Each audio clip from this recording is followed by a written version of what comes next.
it's Emerald Lake. Hi everyone, it's me Raven. Welcome in. So happy to see you all settling into the chat. Sorry you're tired, Mask. Glad everybody else was saying that they're doing good. Hello. Alright. We're doing another SCP read today. We are going to pick up where we last left off. We're going back into SCP-5956. So we had started that one yesterday. It has one file with one version, one timeline, how it went. And then it was a second timeline that we got halfway through, and then there's going to be a third file. So let's hope we get through all of those pieces. I really want to wrap up the story. It's been bugging me. 102 Genarium. Damn. Meanwhile, Brian tried with the roll. You try. This might genuinely be by the first time I've seen the start of one of your streams. Oh, wow. Well, I'm glad you joined. Now you've heard my little usual hello, welcome in everyone bit. Hi, nuriakea. We're continuing with 5956. We will finish this. We will read it all. I am determined. Okay. Riz of 24. Jeez, Brian, you're not having good number. Oh my gosh, 2 days in a row you've had really bad numbers. I'm so sorry, Brian. This is nonsense. We have to try. You know what? I'll use mine. Let's see if we can get this to work out for Brian. Because this isn't fair. Okay, what kind of... 50! Oh, still not good. Better than yours, at least. Wow. Put them together. How about that? 83%. How about that? There you go. That works. Meanwhile, Devon has 109. Genarium had 103, it was. Oh my gosh. Oh, wow. All of the numbers. Look at all the numbers. Mask, you're the one with the bad riz. There you go. Seems like good today. Yeah, you got some good ones. Oh no, Scooby Bobby. Oh my goodness. Genarium and Fet, only 29. Well, at least Mask, you got a pretty mid roll. That's halfway. Oh my goodness. Riz of 53, still not good. Fet with 104. Yes, Fet. We got some really good rolls and stuff and Rizzes. I see Annie Bells, I'm scrolling back, is 98. And yeah, most are not good. Oh, sorry, yawns. My highest number is a 72. Is that just today or ever? 'Cause wow, I sorry. I had 108 Riz yesterday, 109 today. Slowly, you're gonna get there. You're gonna get to the cap of 110. Genarium, don't bonk Scooby Bobby while they're down. That's not fair. They already got bad numbers. Don't do that. I had the cap already. You've already gotten that? Oh, wow. nuriakea also with over 100. So crazy. Oh my gosh. It's all over. Wow. Yeah, Scooby Bobby. Not fair. Oh wow.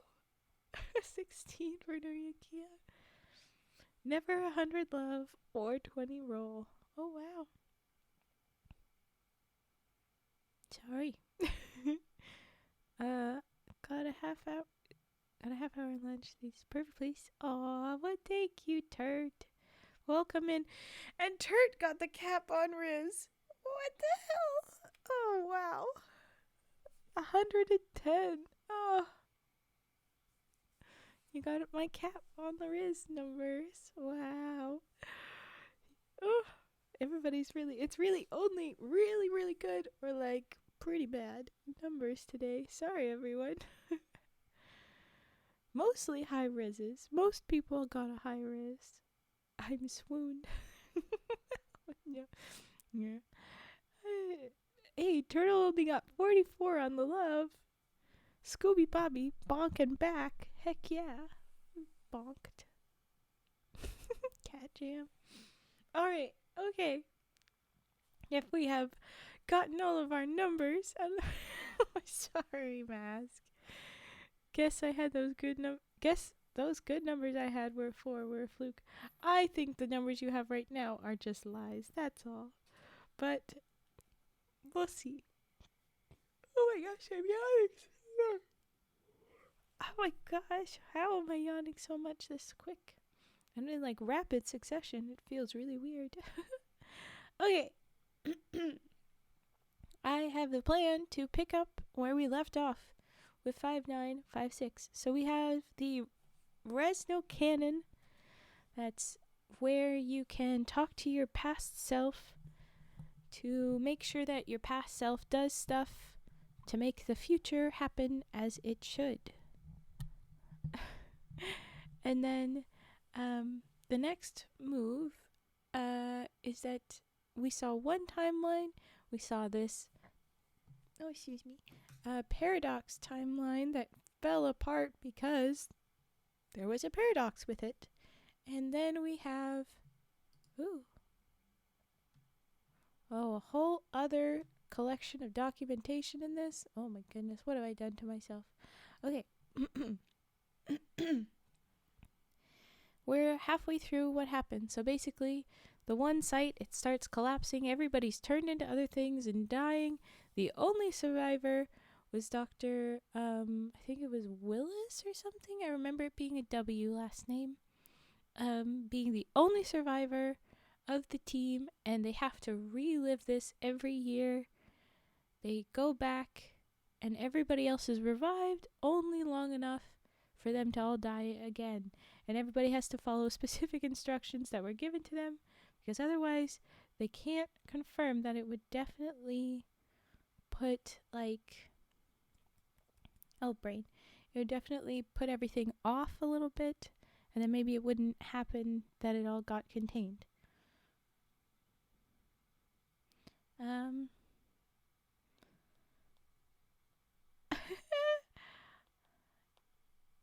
1 second. You'll like this. Okay, so raise hands if you follow Vi and was out there for Vi's charity stream. 'Cause let's wait. Oh, head pats. Thank you for head pat. Raise his hand. Yes, good Fet. Vi is just confirming with me right now about one of her things. You know, she got the different levels done, and one of the promises she made, raise his hand, yay, is that we had a origami stream on the books where I was going to do origami with her. I was going to teach Vi origami on stream. She's just checking with me if it's okay to post it. I say go ahead whenever. I've told them. Okay.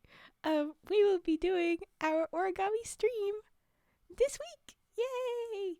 I'm pretty sure I know days, but my brain is so weird. So yeah. But oh, look at them. The rats and the frog. They all bongo together. Yeah. Look at them. Bye. Oh, there you are. Hello, bye. Welcome in. Oh my god, I can't emote. Well, hi. Yeah. You tried. We're just about to read SCPs, but I got distracted and then you sent your message, so I was like, oh yeah, I should tell them.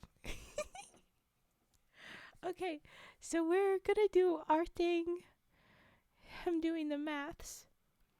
We're doing our stuff on Friday or Thursday. It's Friday, right? I don't even remember. 'Cause timings and which day is which. I was going to double check by looking at past message. How long is the love CD? What? Friday. Yes, I thought so. Also glad because then I have time to make sure I wash my clothes. I need to do laundry. um, but Friday we will be doing our origami stream. And so now that you're here, we said hi to Vi. Let's do a proper shout out for Vi. There you go. Shout out for Vi. We will see you on Friday. And by that I mean, everybody, I'll be over on Vi's channel. It'll be over there. I won't be here on mine. It'll be on hers. But yeah, there you go. Go check it out and go get excited if you like my origami streams and or you like Vi. So there you go. Yay. I don't know if any of us aren't already following Vi. You will see our hands. Oh, blush. Oh, I don't have this. Oh no, what have I done? Hold on. 2 seconds. You will see us. Blushy blush. It will kick in. Yes. I know my emotes aren't doing very well. I need to figure out how to get my 7TV emotes in my bubbles because they're not working. Ugh, I need to figure that out. But okay. Yeah, I'm excited. Okay, thank you for joining us, Vi. You can scuttle away and do the other things you were trying to do today. You don't have to be here. But thank you. All right. I guess I will read my SCP finally. What I was saying, we were picking up in the middle of 5956. There's craziness. It be... I definitely don't follow Vi. I mean, who even is that? Oh, I have no idea. Turtle boy.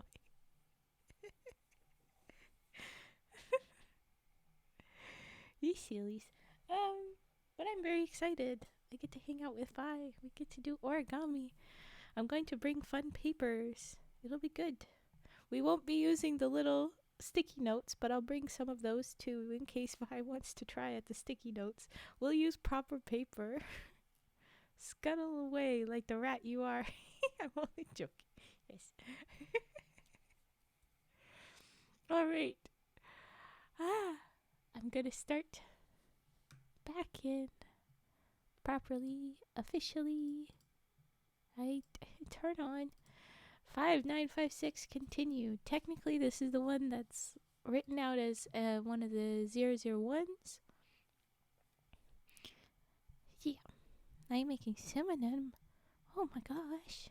Enjoy the cinnamon rolls. And, ooh, a nap sounds nice. I have so many things I need to do, so many things I haven't done. I cannot nap. If I nap, slap me awake. I should not nap. Not right now. Have fun, bye. Goodbye. Have a cozy time over there. Okay.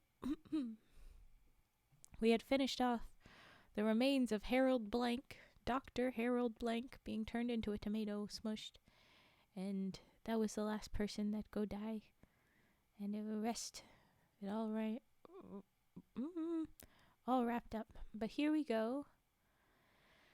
In the confusion following these events, Dr. Deering confessed to senior site personnel his responsibility for the temporal paradox he had incurred. While such a temporal paradox would normally have collapsed and reverted the timeline, it appeared that the breach had inexplicably granted an anomalous stability to this alternate reality which allowed it to persist. Also, can we eat tomato blank? Well, it is smushed on the floor. You could eat it, but I don't think you should. Germas. It's very smushed. Also, I'm pretty sure, well, it does happen every year, but it happened in 2022. So, also a couple years old tomato, not a good idea. And finally, because he gets revived, does that mean they have to have the remains there? Or what if you ate him and then he was no longer there? Would that cause everything to fall apart? Oh my gosh, you thought you were like a little joke, maybe? No, I'm worried. Immediate spiral. Oh no. Okay, focusing. um, the breach had inexplicably granted allowed it to persist. The effects of this persistence were continuously felt worldwide. The societal and economic infrastructures of the general public began to collapse within days. Oh no. As the simultaneous occurrence and experience of multiple sets of conflicting events only worsened with the passage of time. I was hoping that, the one doctor and the rest of the world got to hang out, but they had that little Easter egg last time, or not Easter egg, but that little hint of the Icelandic team getting killed that were in Lake Huron. So it was like, oh, wait a minute, this doesn't add up. How, the rest of the world is being affected. Just how much of the rest of the world? So I guess I should have seen this coming. This K-class event and the breach which caused it were classified SCP-001. Darn. Site-43 became the most stable center of human civilization. The remaining research staff theorized that SCP-001 had achieved some level of sapience, perhaps acquired from the beings it had annihilated. Interesting. And was intentionally preserving the place of its birth from complete destruction. Dr. Deering proposed that the creator of the Resno cannon,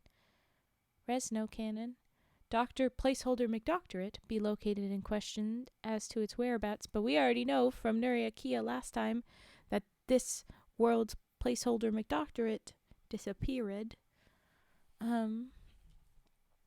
It was hoped that Dr. Deering could still fulfill his instructions and revert the paradox breach. Dr. McDoctorate was retrieved from Site-87 in a state of high paranoia and disarray and transported to Site-43. Yeah, I know he's going to disappear. He's right here, but he's going to disappear. I just know it's coming. We know this. We got the spoiler. Okay. In paranoia, disarray, transported to Site-43. Having spent the duration of his journey frantically claiming that, in quotes, the authors had left us. He might have said have left us instead of had, because it's in the weird square brackets, which means replace word. Anyway, when questioned, Dr. McDoctorate claimed to have no knowledge of a Resno cannon. I pronounce it a lot different right now. When informed by Dr. Deering that a future version of Dr. McDoctorate had invented the device and had supposedly passed the requisite information onto his earlier self, Dr. McDoctorate claimed that no such contact had ever occurred. After extensive deliberation, Dr. McDoctorate began the attempted construction of the Resno cannon with the assistance of Site-43's quantum supermechanics section. During this time, and across several subsequent breaches, a number of persistent sub-anomalies of SCP-001 became apparent. And then it says view sub-anomaly documentation, and I'm going to do that. I click it. SCP-001-A. Ooh, hello Josh Red. Thanks for raiding on over. Welcome. Hi. How goes? How are you doing? I have frogs in throat while I read right now for some reason. Very, very befitting to redeem hydrate while I say that. Aha! Thank you. Here we go. There we go.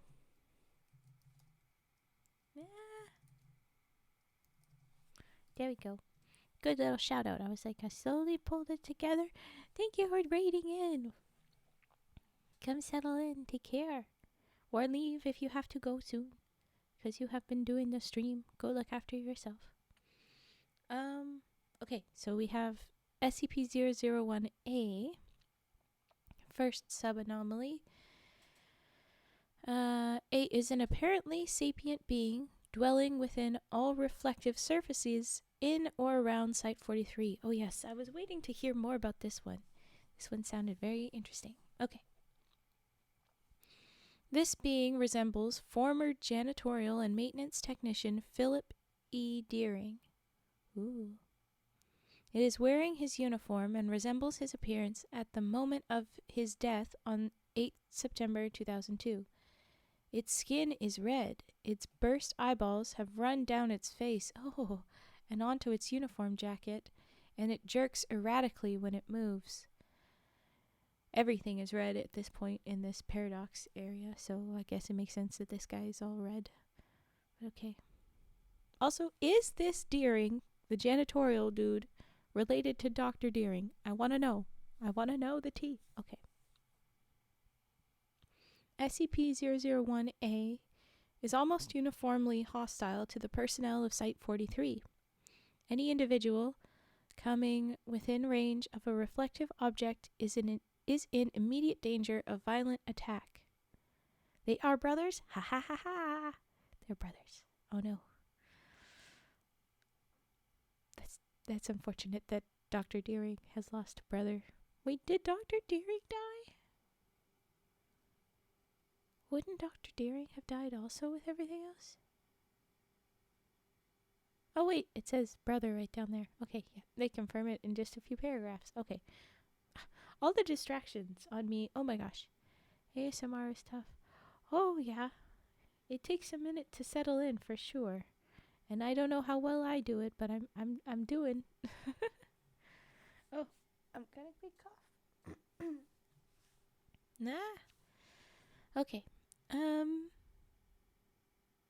Any individual coming within range of a reflective object is in immediate danger of violent attack. Which is to say, SCP-001-A attacks have included, but have not been limited to, personnel being pulled bodily through large mirrors without breaking the glass, resulting in their complete loss, personnel being physically scratched, and clawed, resulting in serious injuries which fester and do not heal, and personnel being pulled bodily through small mirrors without breaking the glass, resulting in their painful dismemberment and typically death. Yay! SCP-001-A is capable of manifesting in more than one surface at a time, although its movements are uniform across instances. Ooh. The observed upper limit of these instances is 14 separate bodies. Woohoo! Dougal Deering dies. Dougal Deering dies in 5243 Prime Line. Philip Deering dies in 5956X Paradox Timeline. What we're reading. Both Deering brothers die in 7243. Admaline. No happy endings for them in any timeline. What did the Deering brothers do to deserve this? What did the Deering brothers do to deserve this? There's a lot of D alliteration that I'm enjoying. Sorry, hold on.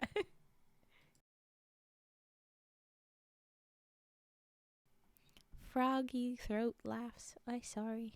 Okay. Oh yes, so the max is 14 of these at once in the reflections. That's fun. I'd ask myself too. I think the author just likes tormenting them. Maybe. Just so that they have the alliteration. Dr. Dougal Deering died. Maybe that's why. Okay. SCP-001-A has demonstrated passive behavior when confronted with the person of its brother, in quotes there, brother, Dr. Dougal A. Deering. When Dr. Deering is present, SCP-001-A prefers to vocalize. Sorry. My freaking... Okay, 2 seconds. I'm gonna try and not have frogs.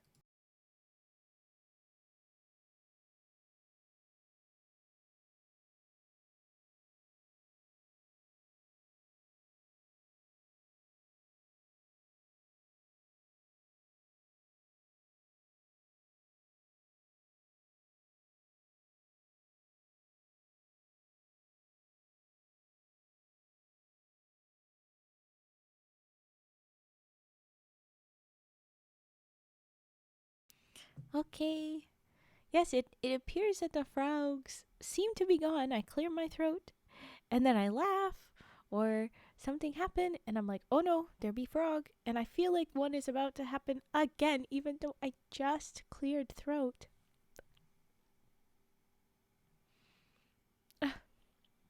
These are not the mouth sounds ASMR usually do, so I'm sure you guys will all hate them. So I'm trying to run away and make sure you don't hear them. I'm sorry.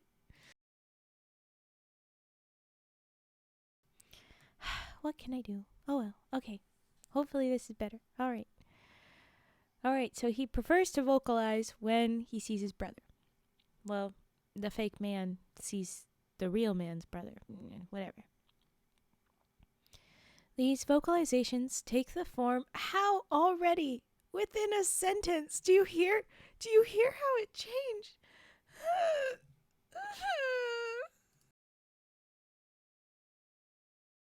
I didn't eat the froggies. They just don't know personal space. Every night I go to bed and the froggies be like, let's hang out with Raven. No, froggies, no. This sounds very gross. I don't like.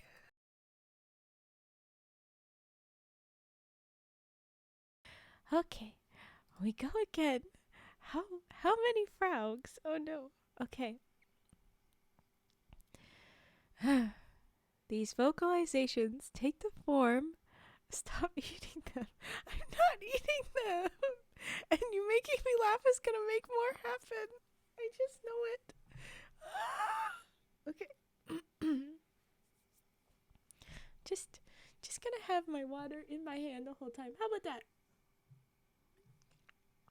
A continuous hydrate forever.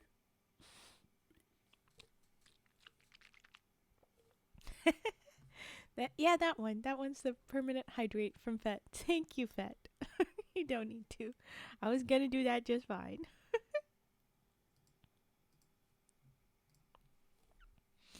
Okay. The vocalizations take the form of a monotone litany of Dr. Deering's achievements at the SCP Foundation and his many personal virtues.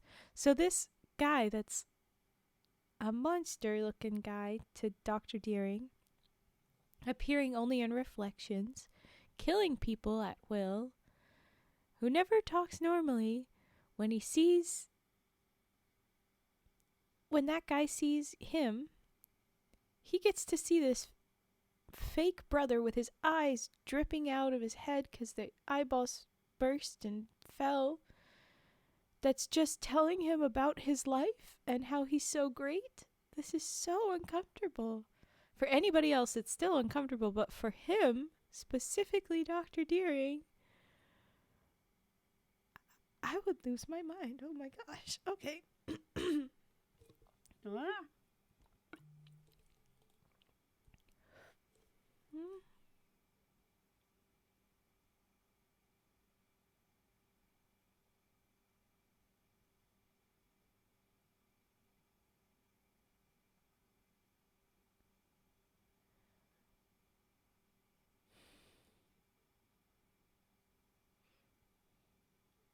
Okay. Confused, but I go again.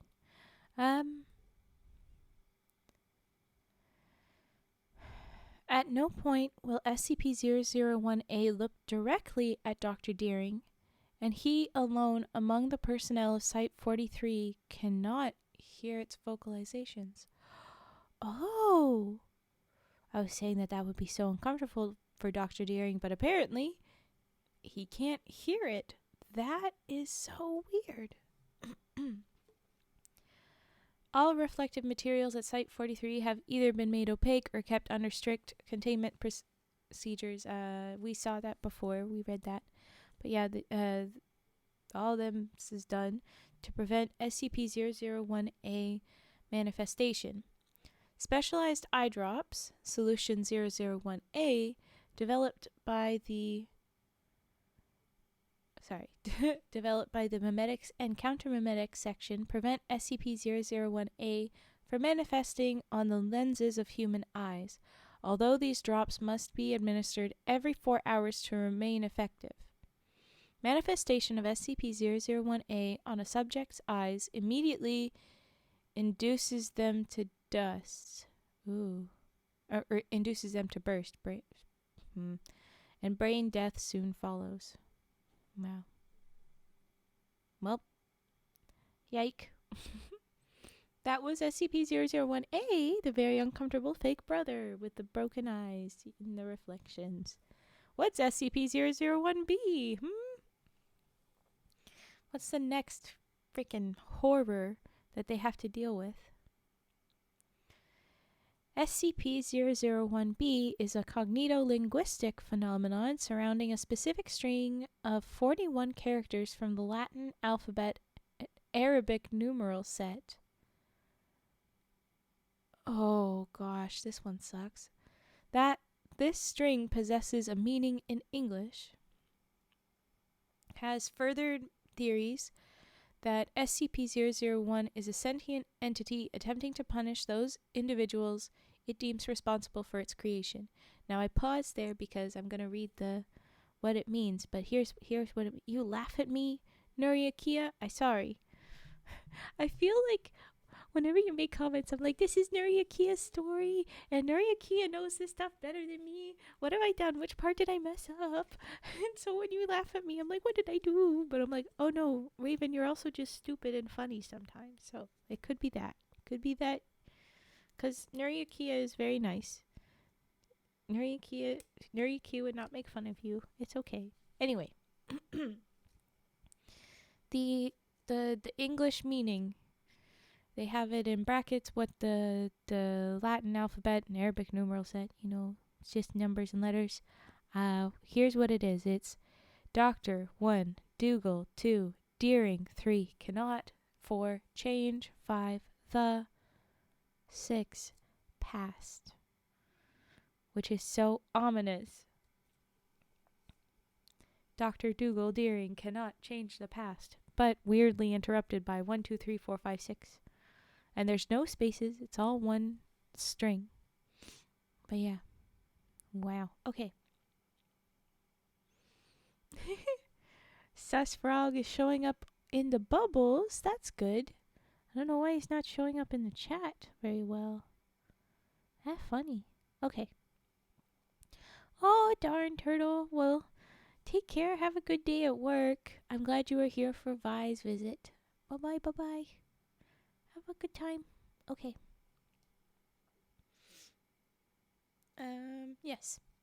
Each time SCP-001 recurs, every year, a new member of Site-43's personnel acquires a new instance of the string, joining the ranks of its keepers, in quotes there, and acquiring its anomalous effect, the complete loss of all ability to communicate with other sentient beings. As a footnote, the first individual afflicted with SCP-001-B, Dr. N. Ngo, was left incommunicado for fully 1 year before the sub-anomaly was properly understood. Interesting. Okay, lovely. We'll see you tonight. Okay, bye-bye, Turt. Bye-bye. When a non-keeper vocally requests an SCP-001-B, so someone that is not saying the words, requests that from one of the people that is doing the speaking in the weird, just saying that string again, the instance is transferred. The former keeper regains their ability to communicate, and the non-keeper loses theirs. Okay, so you say, hey, say that thing again. They'll be like, hey, I can talk again. And then you'll be like, I'm saying the words again. I can only say the words. It's very weird, but that's fun. The keepers of SCP-001-B become conceptually vague. There's a link to another story there.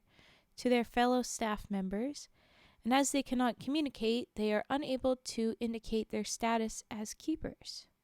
The affliction worsens over time, leading to the complete conceptual invisibility of all long-term keepers. For this reason, detailed records must be kept of who has lost their ability to communicate, and instances of SCP-001-B must be regularly cycled between all personnel to prevent a loss of manpower until the next causal loop resets the effect. I remember them saying that in the containment procedures that you have to change, you have to make sure we swap who has the no speaky thing.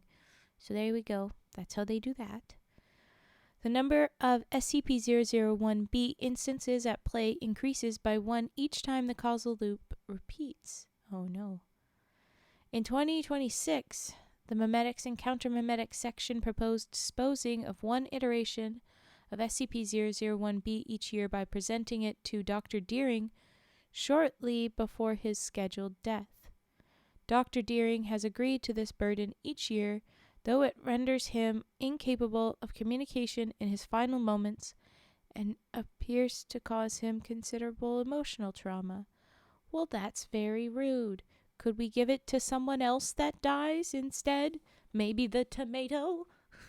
Just saying. I don't know. But that's the end of SCP-001-B. Okay, C is Lake Huron. Oh, this is the bit with the Reykjavik, maybe? One of the largest freshwater lakes on Earth and the only one known to have attained sentience. What? Oh, because the whole of Lake Huron is SCP-001-C. Yikes. The lake, located near Site 43 and forming the center of the former Nexus 94, is actively hostile to all human life and constructions. Immediately following the initial containment breach, the lake anomalously increased its pressure level and destroyed all underwater facilities and utilities connected to the site, then began expanding outward beyond the logical limits of its volume. When the surrounding communities, save for Site 43, were abandoned or destroyed, the lake receded to its previous waterline. Any objects coming into contact with SCP-001-C are immediately absorbed. The lake has been known to issue recognizable exclamations of pain when absorbing particularly large or heavy material. Similarly, the lake on occasion issues cries consistent with those of Lynx canadensis. What is Lynx canadensis? I'm guessing it's a type of lynx. But what is that cry? Oh boy, we on a Google adventure now. I shan't be stopped. It is a lynx. And so what is its cries?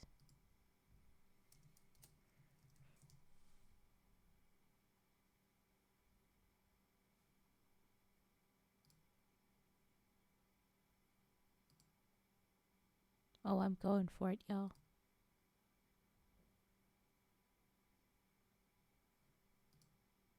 Nope. Well, look it up. How do links sound? Okay. A significant portion of SCP-001-C now lies beneath Site 43 in the caverns formerly occupied by the now incorporated mythological creatures of the Nexus, and the lake is therefore in active conflict with SCP-001-D. Ooh, what is D doing? Oh, your work shift was... I'm sorry, Cage, that sucks. And 2 incidents within the first little bit, that's extra bad. I'm sorry. Ooh. Funny fact from nuriakea, the 001 subanomalies correspond to an existing SCP in Prime Line OG43. Canon 001A is 5056. B 5109. You suggested 5109, didn't you? I remember putting that in. 5494 and finally 5520. I'm going to go ahead and add all of those to the thingamajig. Where is it? To the list. Bring me. Okay. And then these are also... Okay, so 5056. 5056. I said 5056. And we got 5109, 5494. And 5520. Bam. Okay. I have done the distract. I will stop. My gosh. I can't nuriakea. Oh. It's like he's trying to commute with us. I can feel it.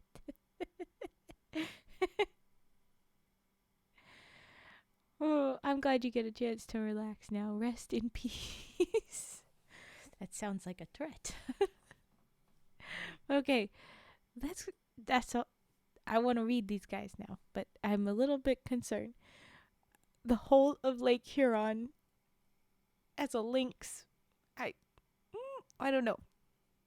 Okay, SCP-001-D supposedly in conflict with C.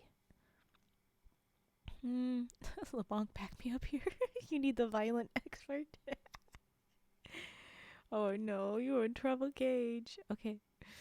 SCP-001-D is the bedrock surrounding Site 43. The bedrock exhibits evidence of biological and occasionally even sentient behavior, including... First, it increases and decreases in size of rock, consistent with the act of respiration. The rock breathes and... What? Causing significant damage to the outer membrane of the site's superstructure. Yeah, I imagine that wouldn't be very helpful. Second, the periodic absorption of any material coming into contact with it, whether organic or inorganic. Well, that'd be the lake, so sometimes you're absorbing the lake. The lake, which is also alive, is not probably happy with that. Oh boy. Third, emission of an opaque liquid substance, triggering hallucinations and uncontrollable depression when visually perceived. Not taken. Just when you see the liquid substance, you get hallucinations and depression? Wow, okay. And then finally, periodic vocalizations of the name Vivian.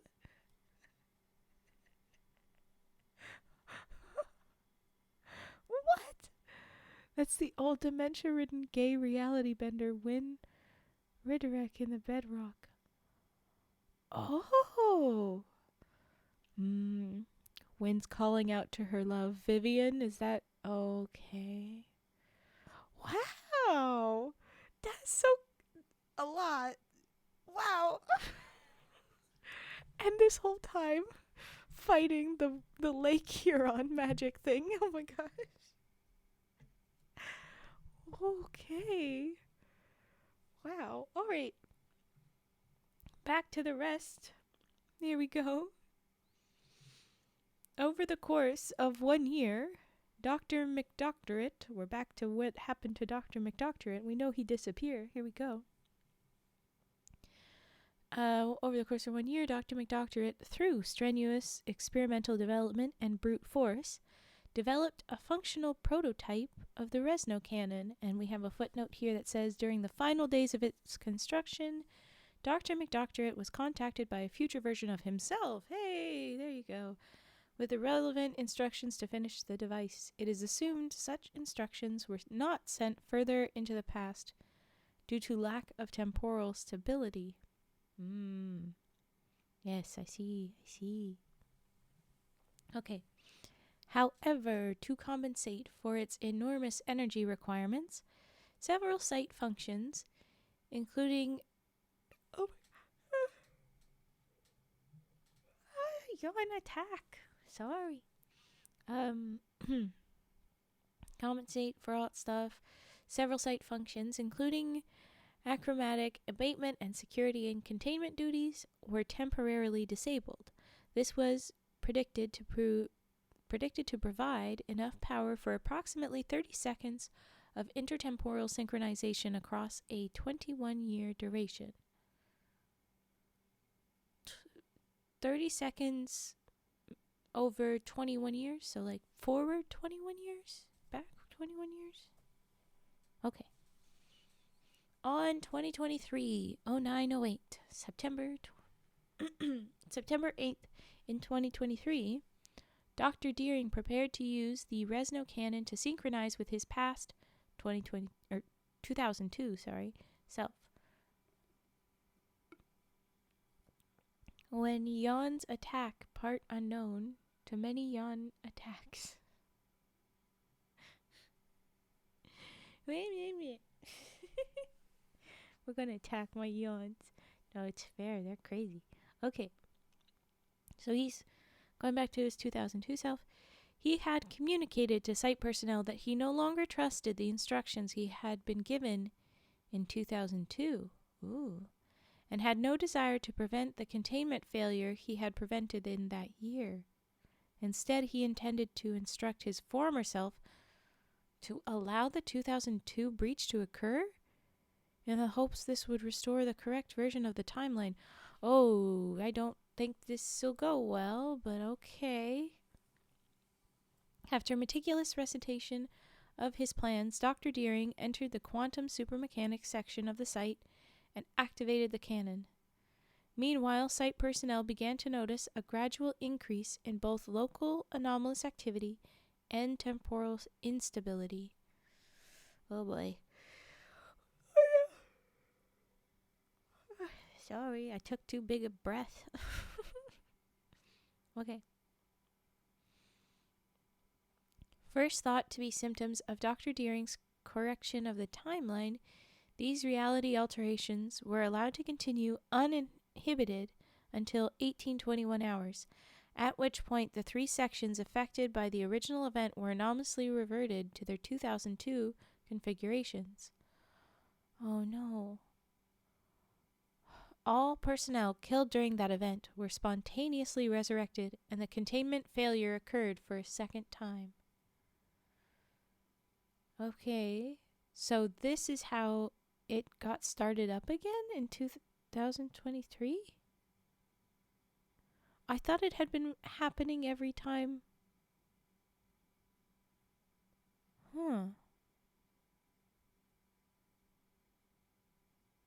Interesting. Maybe I'm misremembering stuff, but I thought that we had already covered that they revived. Maybe not. Okay. Ill-prepared for his recurrence, site personnel did not correctly repeat their actions from the previous year. This resulted in the survival of Doctors H. Blank and L. Lillehammer, who had apparently become infused with the energies released during the containment failure. Dr. Blank had gained the ability to induce false memories. Dr. Lillehammer had gained the ability to manifest viral parasitic memes. They used their newfound powers to endanger the mental and physical health of site staff, displaying malicious and isolationist intents for reasons unknown. Yeah, that doesn't sound very good. Oh, and then we have a residual image of Dr. Blank from Dr. Lillehammer's cognitohazards, with a footnote. Personnel described this image as being burned into their retinas. This was not a figure of speech. Ooh. And it's looks vaguely like a guy with floppy hair and glasses and a bit of a beard, but all red and kind of like in that negative photo way. Anyway, not fun. Following these events, Dr. Deering was found in the quantum supermechanics laboratory facility, deceased via self-exposure to lethal cognitohazard. It is known that he activated the Resno cannon prior to his apparent suicide, and in so doing, likely terminated his prime timeline counterpart prior to his prevention of the 2002 breach. His actions are likely to have prevented the events detailed in this file from occurring in baseline reality.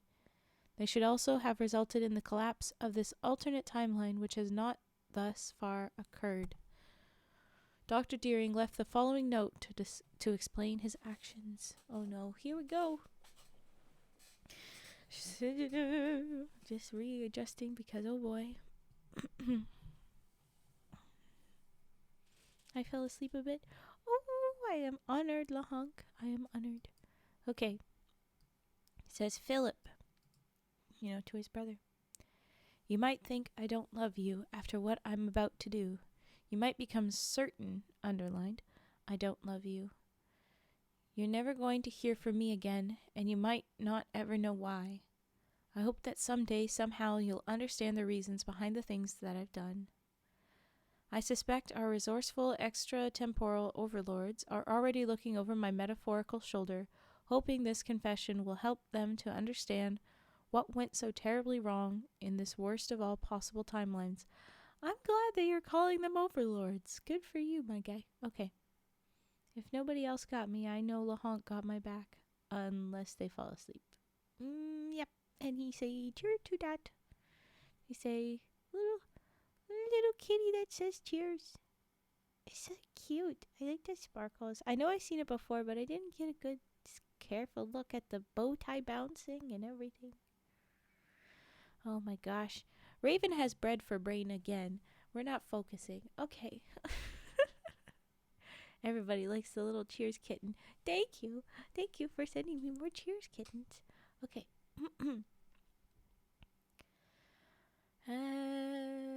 They'll probably never let you read this letter. I'm going to maintain the fiction that I'm speaking to you, however, Philip, because the idea that my death will mean your life is the only thing keeping me going. Oh. I always resented you for my success. What? I resented you for my success? That's so gross. Can you think of anything pettier?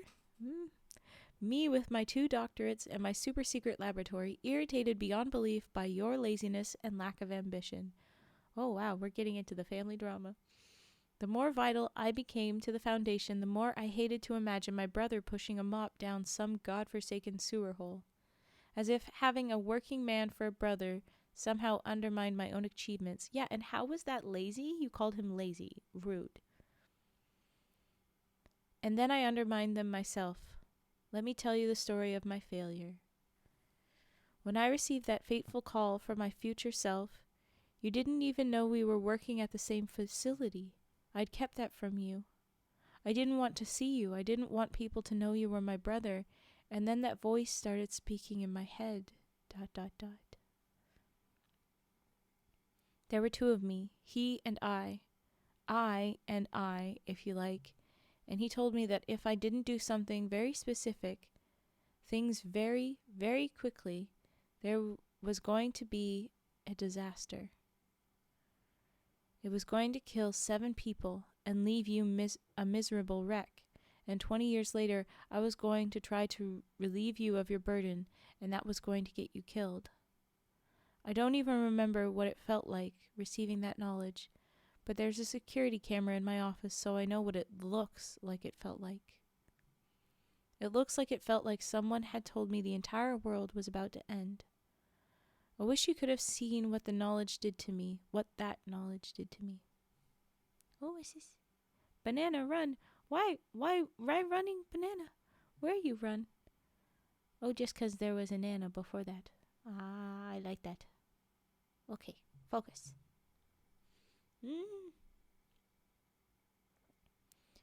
It looks like it felt like someone had told me the entire world was about to end. I wish you could have seen what that knowledge did to me. I wish that was how you could remember me, not cold and callous and permanently disapproving, but absolutely terrified at the thought of losing you to a slow decline and sudden demise. You would have known what you'll never know now, what I didn't know until that moment. I love you, and I could never bear to lose you. I lost you anyway. I did what that damned voice told me to do. I stopped the breach it promised me would ruin your life, would one day take it. I set the decommissioning in motion, and I watched with satisfaction as you took that place apart, pipe by pipe. I was watching when you died, when they all died. And now you're watching me, every minute of every hour of every day, a twisted reflection of you, a mockery of the man you were, a reminder of how stupid a man I was when I dialed in that device and placed a call across the gulf of time. And you know what the best thing is? In 2022, there was a disaster that killed 7 more people. Not because I didn't do something this time, because I did. That's why you're watching me, of course, because it's all my fault. You're my own personal albatross now, Philip. I don't want to believe it's actually you, of course. The things you've done, the notches you've added to my list of failures. ... More than once, late at night, when the red-rimmed walls close in, and I can't sleep and I can't keep my eyes closed against the throbbing in my head, I open my closet door and stand in front of the only remaining mirror in Site 43. And you won't look at me. I've decided it doesn't matter if that is you. It's not going to be you for long. I'm going to bring you back, not for me, not for anyone else trapped in this endless hell, but for the people at the other end of this forked road. I'm going to bring you back. I'm going to bring all of them back by making one last mistake to cancel out the very first one. I'm going to put a bullet in the brain of the man who caused this, and you're not going to die in 2002. And you're not going to die in 2022 either. I'm going to write a better story. I can't live without you, but after what I've done to you, I hope you can live without me, your brother, Dougal.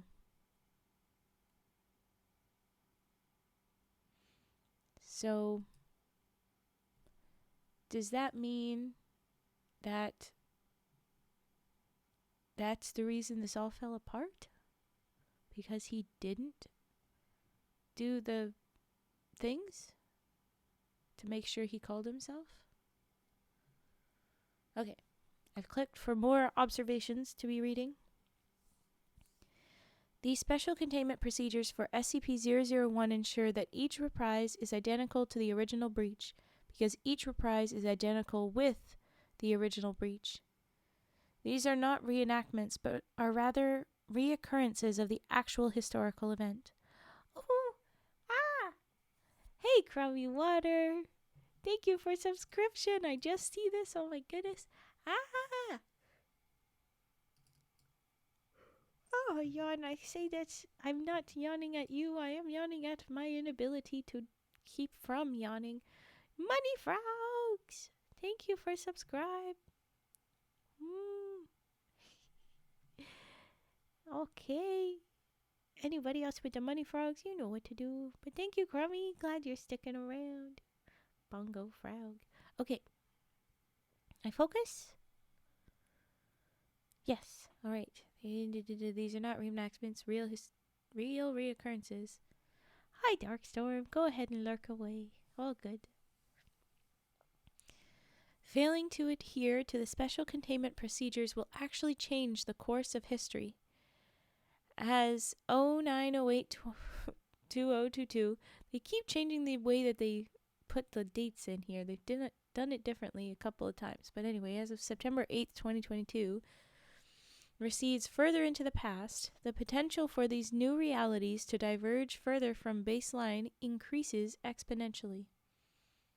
Each of the personnel killed in 2022, as well as Dr. Deering, deceased 2023, and Dr. Ngo, deceased 2027, will be returned to life by SCP-001 60 seconds before the moments of their deaths.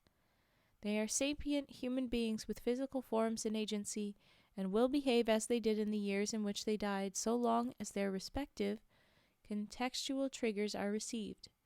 If they are interfered with, they may survive to wreak havoc on Site-43, and containment of SCP-001 will have failed. There's a photo here that says PTOF Omega 001, and then in brackets and quotes it says, "See you in hell." There you go. And it's something similar to the SCP Foundation logo, but it's a little bit different. How am I doing? I'm doing good. I've been dealing with frowns and yawns, but mostly good. Oh no, yeah. It's a problem.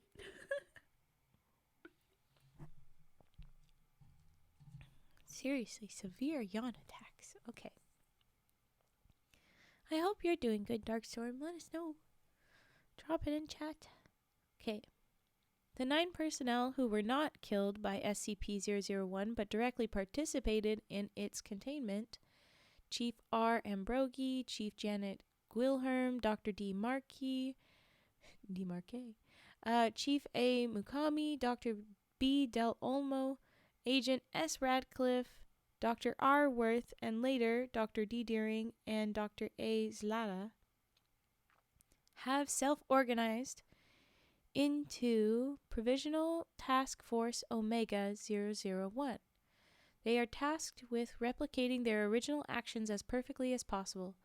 Should they be successful, reality will restructure into a timeline marginally less prejudicial to the survival of the remaining site personnel. While a collapse to baseline reality is theoretically possible, it is not known how many correct containments would be required to achieve this. Oh, wow. Yes, go ahead, sleep. Go beds. We'll see you when we see you. Go eat. Have a good night. Bye-bye. Further experimentation with containment of SCP-001 has produced mixed results.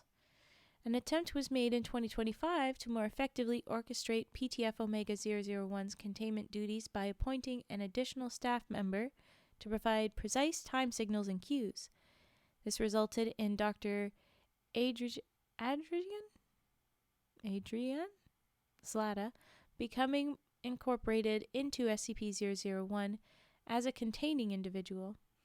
The other members of the task force performed notably less effectively the next year, suggesting that A. They have become entangled with SCP-001 by virtue of their actions in relation to it, and 2. Their competence at handling the anomaly is finite and divided equally between them. Or 3. Zlata wasn't very good at the job, maybe? I don't know. Saying that it was less effective the year that she joined feels weird. Okay. Subsequent to this event, all surviving personnel have been forbidden to aid PTF Omega 001 in their containment duties. All right. Then we have a photo. Again, weird negative photo in red with looking like maybe the double exposure stuff, all that. It says Achromatic Abatement Facility, AAF-D, 8 September 2023. And then we have, at the bottom of these observations, a little note. Why do we do this? Why don't we just give up? Because there is always hope. There is always hope. Every time we get it right, our lot in life improves. Every step we take towards a more perfect containment of SCP-001 is another step homewards. But even if we never really make it, even if we're doomed to live this nightmare out year after year for all eternity, we must take solace in the fact that our actions are ensuring that somewhere across the gulf of multiversal space, another reality is spared the horrors we witness daily. We do this not only for ourselves, we do this for all ourselves. Then it says, survive, conserve, persist. And it's a note from Nongnago, Psychology and Parapsychology. I'm sure that I'm supposed to pronounce that differently. NGO. I should look that up. Okay. Oh, thank you for the follow, Tasha Mikasha. Fun name, Rhymy. Welcome. Thank you for the follow. Ah, Dumda is back. Welcome back, Dumda. Hello. Okay. We have just incident reports left to go, It's just a couple before the next file. Oh, thank you, Tasha. Thank you very much. I'm going to read this 2 incident reports, and then we will finally have our first break for the redeems. I'm sorry it takes so long. I didn't foresee the little extra buttons to click, so that will take a while. Of course, excitement is Dunda. Okay. Addendum. Incident Report 001I2. Date 2027-09-08. So we have September 8th, 2027. Officer of Record A. Mukami, Chief of Security and Containment. Summary. Dr. R. Worth was badly injured by SCP-001A on his way to perform his containment duties. Dr. N. Go attempted to replace him at his post in Archives and Revision, but arrived late. Confronted by the Prime Thought Form, she was unable to reach the pyroclastic charges. She instead attempted to activate the fire control systems in the section, resulting in a deluge of ectoplasmic material from AAF-D. Keeping everyone captive with lovely reading. Thank you, Brian. We will be there soon. I'm so sorry, and I'll do lots and lots of redeems then. But alright, here we go. At the conclusion of the breach event, security and containment agents attempted to rescue Dr. Ngo. They discovered instead that the entirety of the A&R office wing was filled with anomalous objects resembling tape reels, crudely constructed from pig iron. They were collectively found to contain several hundred thousands of meters of, primarily, audio tape. So maybe some also video? I don't know. The removal of the reels, 2128 in total, or 2,128 in total, revealed that Ngo was not present in Dr. Worth's office. Oh, wow. Okay, the contents of the reels are as follows. First, 1,322 reels, 1,322 reels of Dr. Ngo reciting her stream of consciousness during an average day. Second, 324 reels of Dr. Ngo speaking to a silent therapist about invasive, upsetting, guilt-inducing thoughts and dreams she had experienced. Third, 198 reels of Dr. Ngo speaking to said therapist about extremely personal and often graphic, traumatic incidents from her life. Okay. Fourth, 184 reels of a mocking male voice repeating selections from the preceding 1,844 reels at 10 times speed. Oh gosh. Fifth, 122 reels of extremely fine microfilm containing further stream of consciousness accounts in film script form, covering the majority of Dr. Ngo's life. Sixth, 98 reels of screams, some extremely brief, some several hours long, all identifiably in Dr. Ngo's voice. Seventh, one recording of sustained weeping, again identifiable as Dr. Ngo's. Finally, one reel with no apparent contents, constructed from Dr. Ngo's nerve and glial cells? What's glial?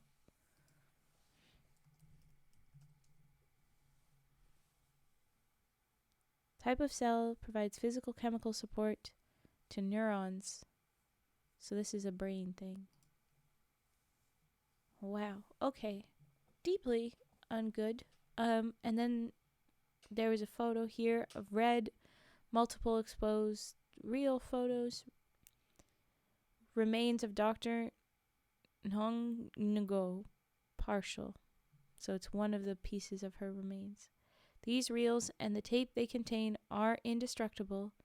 Attempts to subject them to achromatic abatement procedures have produced a toxic gas which itself cannot be properly abated, resulting in the deaths of 7 junior researchers. Ooh. Okay. Update 2031-0908. Dr. Ngo's death has been incorporated into SCP-001 and therefore recurs each year. Took you 4 years to realize that? The tapes are regenerated, but tapes which have already been created do not disappear. Oh God. Proposals have been made to dispose of Ngo's remains in either SCP-001-C or SCP-001-D, but the uncertain effects of inadvertently cross-testing these anomalies are a cause for concern.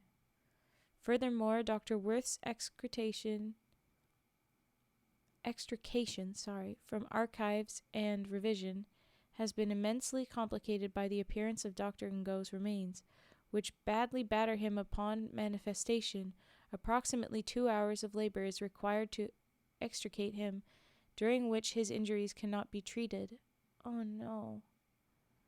The Pursuit and Suppression section has provided him with body armor to ameliorate these effects. Oh wow, Tasha Mikasha, thank you for the subscription. Thank you very much. Okay, we have our tradition. Once you are subscribed, you have your emotes, but whenever somebody does any gift, does any money drop or whatever's, we drop our raining money frog emote, made by Lovely Fetster, my mod, one of my mods. So you have your frogs now. You can do that now, and everybody should be dropping their frogs if they got them, or other emotes if you got them. We also have the frog emote in 7TV now, so you can find it there to be able to use it. Yes, thank you. And Crummy Water, thanks again to you for your subscription too. You can use the 7TV money frog. Why is it? Sometimes they don't work. I don't understand.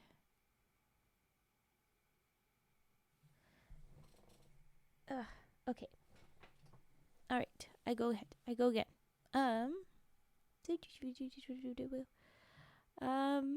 They don't want to cross-contaminate things, but Dr. Worth is getting hurt because there's too many of these reels. They've given him armor. What? The what? The what? Kate, can you explain? I think that it's just that the bots don't always register it properly. I don't know. I blame the bots all the time. I don't trust. Okay. He's got armor now. Dr. Worth also reports that Dr. Ngo recognizes him shortly before her death. Oh, and expresses confusion and a sense of betrayal when she does so. Oh no. He has been unable to seek counseling for these experiences, as the site now boasts no qualified therapist. Ugh. That's terrible. Okay. The reel of nerve and glial cells exhibits progressive signs of corrosion, which worsen with each occurrence of SCP-001, consistent across each iteration. The remaining 2,127 reels do not degrade. First, we have a quote from Reuben Worth, Archives and Revision. There's always hope, Nung. Do you still feel that way? For my part, I hope you can't feel anything.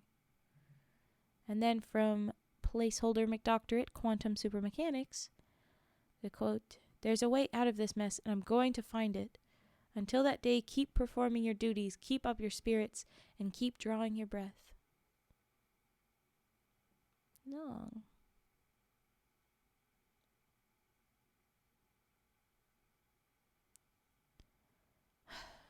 Okay. Well, good luck with the emote sorting, guys. Okay, I'm gonna read Addendum Incident Report 001I3.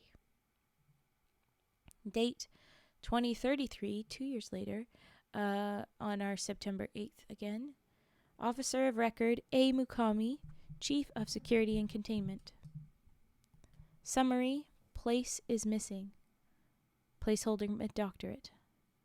Since his invention of the Resno cannon in 2023, P.H. McDoctorate has been invaluable in his capacity as chair of quantum supermechanics.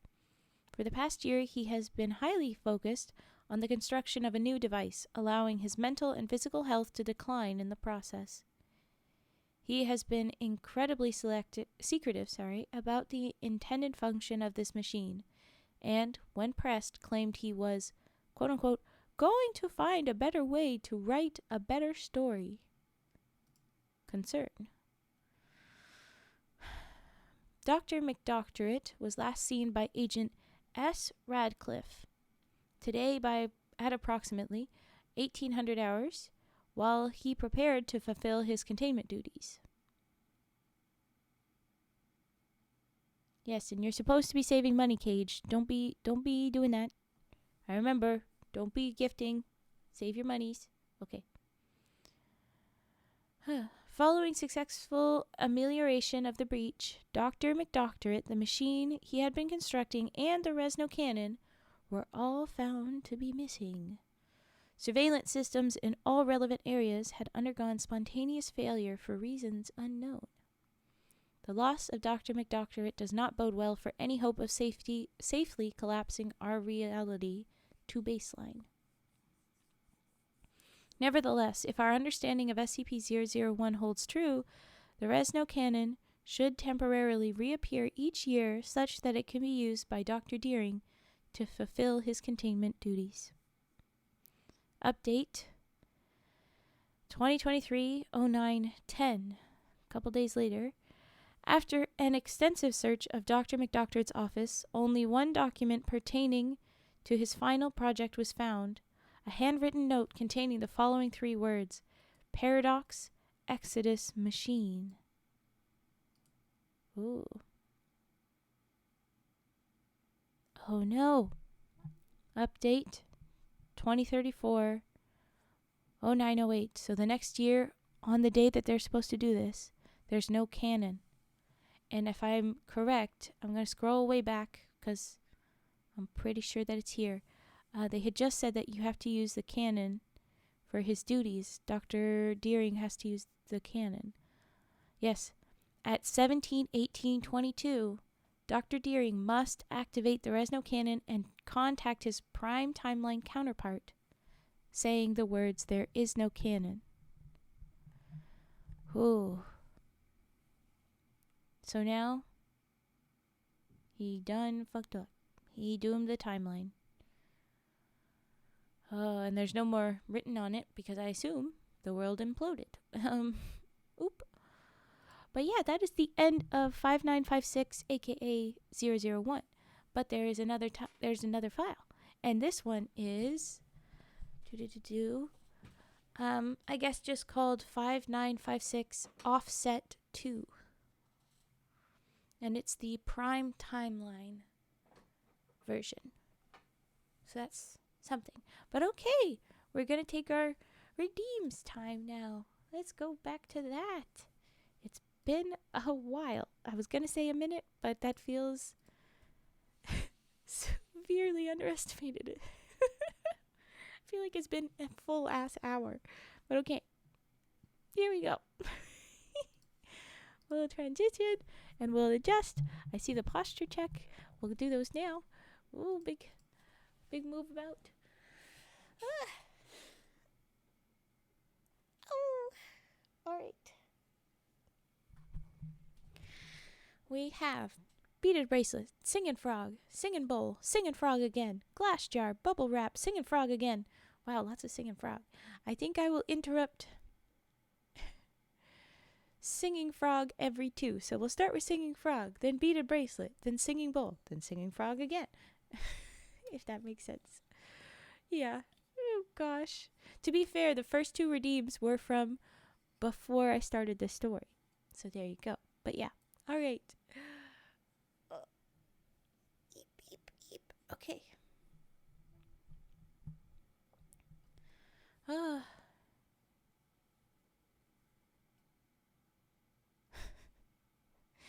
Aw, Cage Cage, but you got to save your money. I remember you need to save your money. Look after you. It's very nice of you to be generous, though. Now, this story is between regarding my birthday. I just want 2 things to you all. Heck yeah. 1, don't be stupid and make out-of-pocket jokes that workers have to take seriously. Yes. Whenever you're at work, be careful. Please do what you can to stay calm during nerve-wracking times and be careful not to be scammed. Please think critically. Ooh, scammings. Yeah. Ugh. They're a tough one. Because there's a lot of different way that a customer was scammed $900. Wow. Yeah, you gotta be careful. You gotta judge things critically. Ooh. Feel so bad. If I was pushier, I could have prevented it. Oh, but you couldn't have known until after. That's just always the way it is. Hindsight 2020 deal, I mean. Oh, that sucks, Cage. I'm sorry. Well, how about some cozy noises? We're gonna do some frogs and such. How about that? It's what I got. This is the toolkit I have for helping right now. Shit happens. Indeed it do. Oh, okay. Singing frog time. We're gonna do that. Did I have a strong hunch, but I'm bad at acting when I'm not 100%. Yeah, you want to think the good and such. Whatever. Sorry to hear that, Cage. It's the scammer's fault. You're very right, Mask. It's on them, not us. Well, I hope that at least taught the person that got scammed, how to notice when things are a little bit red flaggy and such. And they can be safe further in the future. Alright, our frog. Here we go.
They made her send it in Bitcoin too. Oh, gosh. I feel like if there's ever someone wanting you to send Bitcoin, don't. No, that is the red flag. Bitcoin. That is your hint. But that sucks. I'm sorry that they're now saying they're scared to do anything. Ugh. Yeah. It was nice of you to want to take the responsibility, but it's also like she's got to do that too. You say she's got to be able to notice it too. It's unfortunate that we have to be responsible around the bad people trying to scam us.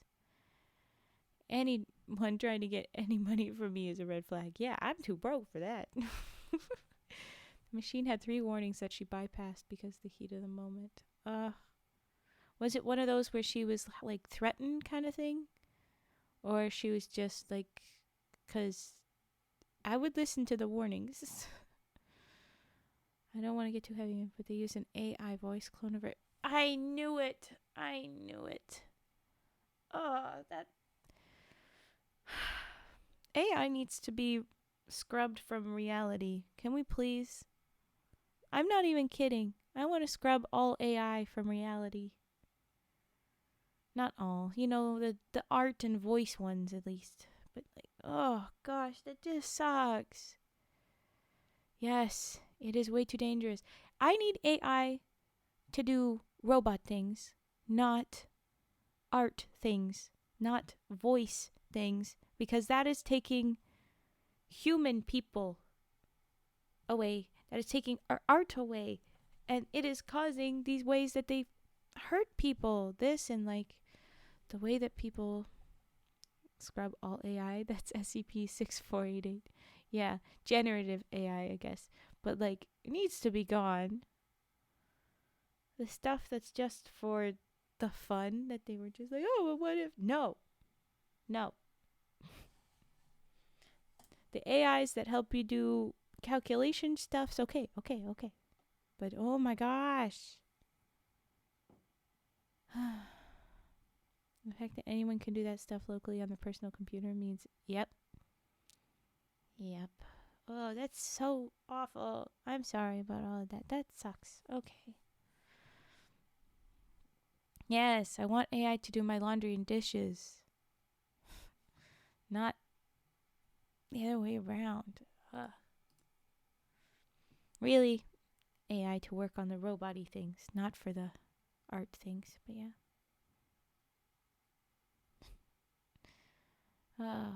Yes. Stop stealing the art. Let us do the art. Let us do our job as well. Okay. I'm going to do beaded bracelet. Where was the beaded? There it is. Okay. And then we'll do singing bowl and singing frog again.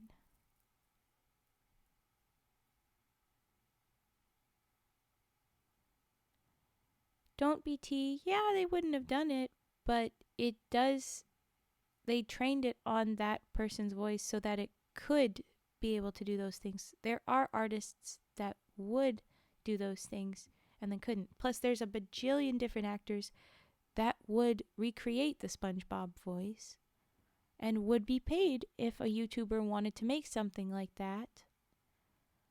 But oops, AI did it instead. There is still a job that would be taken from that. It does take their livelihood. Voice actors, voice, yep, that too. And the other half of that is maybe SpongeBob actor wouldn't have done that because it's unsafe, uncomfortable for them if someone did do that. Like the people that use AI to do risque things or threatening things, like using someone's son's voice against them. It's not safe. It's not good. They're hurting them with this. It's very bad. Steals opportunity from artists, take away possibility for money, making it harder to put more time into art. Also, more and more people are like, I'll just choose this and not bother to do any work with artists in different ways, visual, voice. One of the things that they were doing with that giant strike that stopped all of TV and stuff was that they were going to have fake people in the background. They were making fake people in the background, and that's sometimes lots and lots of people working on that. And then writing as well. And oh my gosh, we all can laugh that the writing is bad, but the thing is, the more practice it gets, the better it'll get. So it can really absolutely steal people's job. And you be used to the scam of the people or fake bad things of people, cause crime things on people. It's very bad. Wonderful to have this extra fun. Where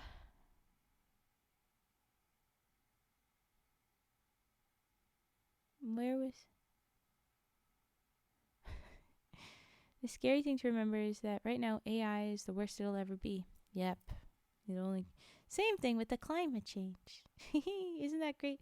Where it's just like the scariest thing is that it's only gonna get worse. Aren't you so happy? Can we maybe stop though? I'm sad now. Welcome. Thank you for the follow, Hustleberry666. 666. Welcome in. You've already got a gentleman frog here for you. I love the little gentleman frog. I need to distract. Okay. I'm going to do the beaded bracelet. And, let's let's stop talking about AI. I'm gonna request. It is no fun. I am officially saying we're going to stop talking about AI because it is a very big stress and it is a very bad thing. But also, this is supposed to be a room, a place for us to chill out. Oh, it's okay. You sent it kind of like while I was saying no. Um, that we wanted to take care of ourselves and feel good. Slam staff on the ground. Thank you. But yeah, I appreciate that we are recognizing that it is a way to be very scary. Yes, the stream delay. Gentleman Fog is a great welcome to the lake. Yeah. I love that he's a good little welcome guy. Hey, look at the little welcome. Yeah. I watched Plague Tale on the Oath Day of a streamer of mine. I have no idea what that is. It is a good little welcome. Okay. Yeah. Feel free to ramble about the AI chat in the Discord in the tough subjects. This is why I made the tough subjects channel on the Discord. Not particularly for like venting as much as for this kind of thing, where these conversations are like they're fair and people will have their opinions. We want to keep it respectful, but let's give ourselves the breath and have a more chill time, because this is a cozy space for us to feel goods. There you go. Okay, I'm going to turn up the mic just a little bit because this little guy is very quiet. Oh, wow.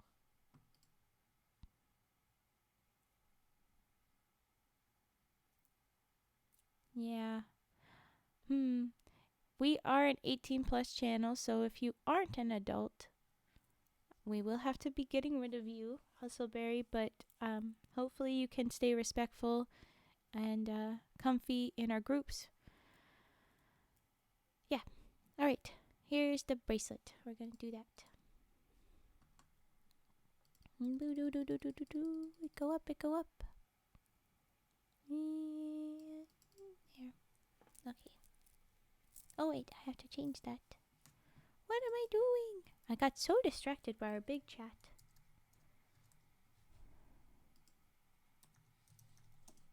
There we go. Okay, here we go.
All right, there we go.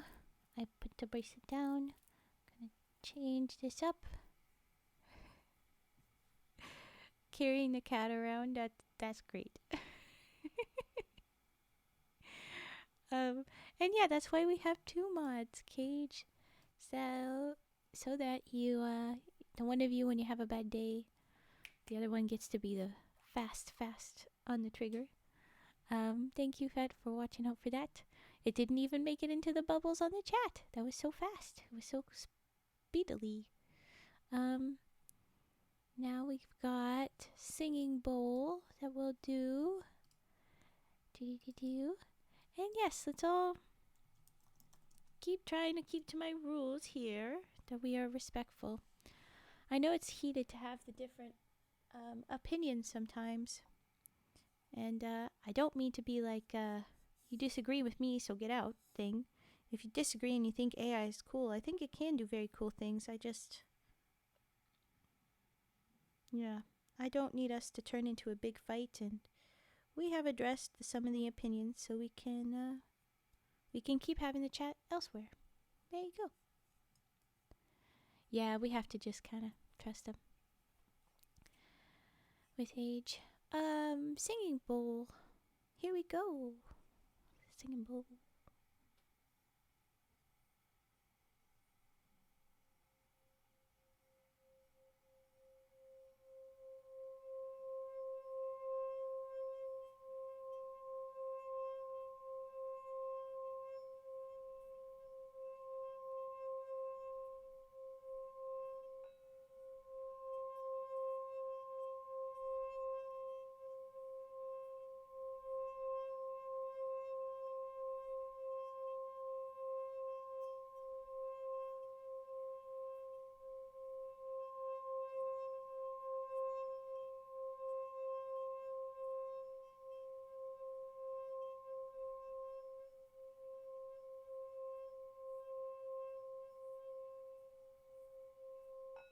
Oh, sorry.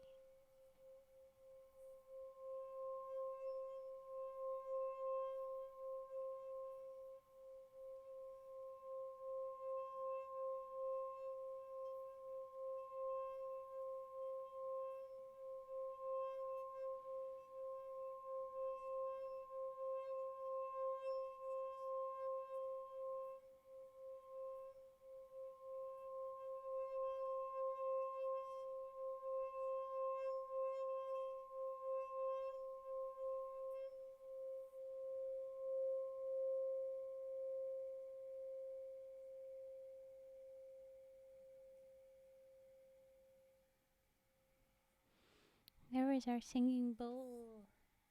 It go. Ah, okay.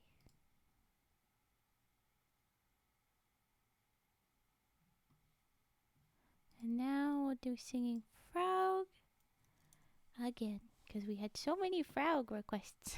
And then we'll do glass jar taps, bubble wrap pops, and one more singing frog. Yeah, we want to drop the one chat for now, because I know that it's gonna get either dark or kind of fighty, and I don't want you guys to fight. And if you're gonna have your debates, you can do that in the Discord, so that everybody else that come here for just the genuine, cozy chill, then we'll do that. We still really appreciate everybody being here, and if you have another opinion, we're still lovely to hear that. But you kind of came right when I was trying to say, we're going to stop that right now. It was kind of just bad timing for you. So here we go with singing frog again. One more time.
There we go with the frog.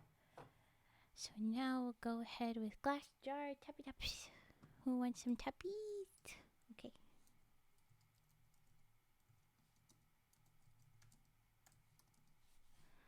And my little glass jar is actually a candle. I still call it a glass jar because that's the point. If I just said candle, you'd be like, oh, it's going to sound like thunk, thunk. It's going to sound like you're hitting glass. I mean, wax. But it's actually glass. It's just also a candle. Okay. And now we're back for Raven talks to herself for no good reason. But anyway, okay. Here we go.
Okay, there is our glass jar. Now we'll go right into bubble wrap pops. Yay, yay, yay. And then one more singing frog before we go back. Bobble? Bobble? Well, before we go back to the same freaking story. We're going to be doing the rest of that 5956 because there's one more file, one more version of it. And then we'll have wrapped it up. I'm excited. Okay, here we go. Bubble wrap poppins. Okay.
Okay, it's almost done, this collection.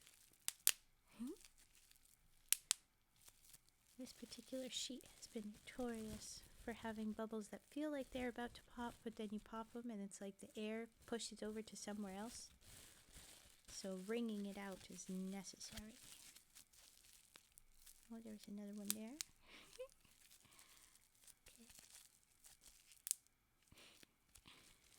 Just little baby ones. Okay.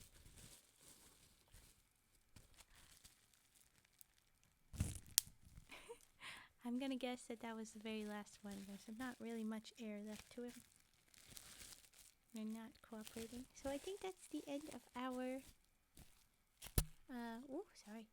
our bubble wraps. Hello, gliding raven. Go ahead and have a little lurk. My lurker frog should have been updated, but it's looking a little bit funny right here. Anyway, okay. Yeah, because I changed him out. Oh well. There was our bubble wraps. We'll do one more singing frog real quick, and then the rest of the story. Hopefully we finish this up. I do have to go at 8, but we will do it. I think we can do it. Okay, singing frog.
There goes little frog. Alright, we'll get into our story again. I'm gonna run a quick 30-second ad to make sure we don't have the ads run in the middle of it though. There we go, it's running. I apologize for yous that don't want to see the ads and have to. I got to have some ways to pay the little bills. I know I'm gonna be leaving you, how dare I? But not quite yet. SCP 5956 offset 2. So we have the next line. 3, 2. Hello, you're back. Here we go. The last section. I think we can do this just fine. It's not looking too long. Welcome, Director Reinders. I keep doing that. Reinders. You are currently viewing a document from TL001A, in brackets and quotes, the Prime Timeline. The anomalous effects triggered by ill-considered use of the Resno cannon, categorized as SCP-001 in TL5956X, it's the other timeline, are analogous to anomalous effects categorized as SCP-5243 in baseline reality. Ooh, I'm going to click that. What happened in 5243? Everything went red over there too? Very slow load. Oh, no, more like rainbow, but still very problematic. Okay. Anyway. On 8 September 2002, Site-43 experienced a cascade containment failure scenario. Every year, this event recurs as SCP-5243. These recurrences are, in fact, the original event. The affected facilities revert to their 2002 configurations, and any individuals killed by the containment failure are briefly resurrected so that they might reenact their deaths. Should any of these individuals not die, a Class CK reality restructuring event will occur wherein they did not die in 2002, but instead became suffused with esoteric energy and irrationally violent. This creates alternate timelines which can only be corrected if next year's containment failure is handled correctly. SCP-5243 is also responsible for the creation of several secondary anomalies, the containment of which spurred the initial commissioning of the Resno cannon. Simultaneous to the initial containment failure in 2002, Dr. D. Deering of the Applied Occultism section perished for unknown reasons. 5243 has 3 whole books written about it. And that's like their version of how we just read 5956 went. It's their version that is slightly less death. Oh, wow. Well, then I guess a lot more happened that was less death than the one that is very death and very straightforward that we just read. Sorry. Oh, but there was a lot to read. I will give them that. Okay. All right. Yes, so he perished for unknown reasons because the other timeline killed him off. He is restored to life each year by SCP-5243 and until 2013 always died in the same mysterious manner. Starting in 2013, he survived the events of 5243 for reasons which are also unknown. He is now executed annually by MTF personnel on the assumption that his survival could result in further Class CK events. Masculite Cage's art. Yes, the fan art of me. I love it so much. It's so sweet. Okay, I gotta not be distracted. But okay, I love that you love it. Okay. The Temporal Anomalies Department has identified an incident of concern in Ultimate Timeline TL5243D, which may help to explain these events. Incident Report 5243 ID. Spoilers for the books in question. I will read the spoilers before I read the incident report. Here we go. TL5243A is a timeline where the victims became gods. Oh, wow. And wreaked havoc on the world. B is the spider timeline. Okay. C is where nothing exists outside of Site 43. Oh. D, which I think we are about to read, they said that this is an incident, right here, is the timeline where Site 43 went mad. Ooh. Date 8 September 2016. Officer of Record Dr. D. Jimenez, Chief of Pursuit and Suppression. Did they change jobs in these different timelines? Did they have different titles? I feel like they might have. Anyway. Yes, as long as you keep going at improving, you will keep improving. Okay. Summary. Containment of SCP-5243 failed, and they're calling it 5243 in this timeline, but it's the same ones as we've been reading. Failed for the 4th time on 8 September 2016 due to the survival of Dr. B. Del Olmo. So they keep failing this. Oh no. As an alternate timeline had therefore been created, and as that timeline would inevitably be collapsed by the next successful containment, the annual execution of Dr. Deering became unnecessary. Ooh. Director A. McInnes ordered that Dr. Deering instead be interrogated to determine whether he knew why he had been killed by SCP-5243 every year since 2002, and why it was still resurrecting but no longer killing him. A partial transcript follows. Interview log. Date 18 September 2016. Investigating agents D. Ibanez, Chief of Pursuit and Suppression, Dr. Zinyi Du, Chair of Quantum Supermechanics. Excerpt begins. Dr. Deering. I was sitting in my office, minding my own business, when I got the call. Chief Ibanez. The call? Dr. Deering, yes, a man spoke in my head, in the voice of my internal monologue, and told me he was me from the future, from a soon-to-be-dead timeline, just like the one we're in right now. He said that in 2002 something horrible was going to happen to my brother, and that in 2022 it was going to flat out kill him, and that last part was going to be my fault for trying to make things better. Well, you can imagine how that made me feel. Chief Ibanez, maybe this isn't as relatable an experience as you think. Rude, okay. Dr. Deering, just listen, all right? He told me I could prevent it all. He told me there was going to be a massive containment breach, that it was going to kill 7 people, that it was going to create all sorts of persistent and problematic anomalies, that my brother was going to get saddled with one of them for the rest of his life. Chief Ibanez, wait, you're Phil Deering's brother?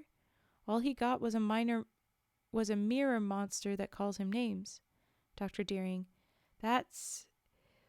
Okay, well, the voice said it was much worse than that. And he said that eventually I'd try to fix it and that would get him killed. But if I stopped the triggering event, none of it would happen. Nobody would... Philip wouldn't die. What was I supposed to do? Chief Ibanez, report it to me.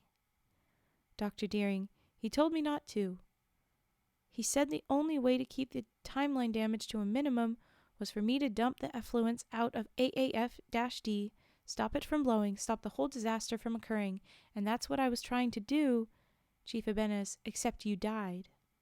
Dr. Deering, well, I don't remember that part. Chief Ibanez, of course you don't, but it's happened every single year until 2013, when suddenly we needed to start doing it manually. Dr. Deering, wait, what? Chief Ibanez, never mind that. Never mind that. We're gonna mind that. What do you think could have changed? Something in the future? Dr. Do, finally interrupting here. Well, Chief Ibanez, yes. Well, what? Dr. Do, well, I did some consultation with Dr. McDoctorate at Site 87 before everything went pear-shaped. And a footnote here. By 2016, this timeline's version of Site 43 has lost all communication with the wider foundation. Ooh. But, he had a theory. Here we go. So the version of Dr. Deering, who called our Dr. Deering, was from a dead timeline. When that timeline collapsed, his call was set in stone. It could never not happen. Chief Ibanez, sure, okay. Dr. Do, what if there's an alternate timeline that isn't unstable? A persistent one, with another Dr. Deering who's free to call his earlier self every year, over and over, and kill him. Look at or listen to a cognito hazard and kill them both using the link between them. Chief Ibanez, why would he do that? Dr. Do, to stop our Dr. Deering from stopping the breach, I would imagine. Maybe it caused more problems than it solved. Chief Ibanez, and why would that have ceased to happen in 2013? Dr. Deering, well, assuming he called me every year, maybe something happened to him or the device that let him make the call. Chief Ibanez considers.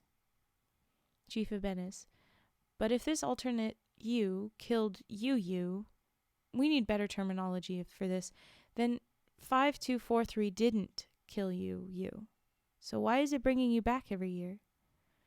Dr. Do, maybe it isn't. Maybe Dr. Deering isn't entangled with 5243, but with whatever is going on in the alternate timeline. Dr. Deering, none of this is really a problem though, is it? Chief Ibanez, why do you say that? Dr. Deering smiles. Dr. Deering, because as long as you execute me every year, even if the breach keeps on breaching, my brother isn't going to die in 2022.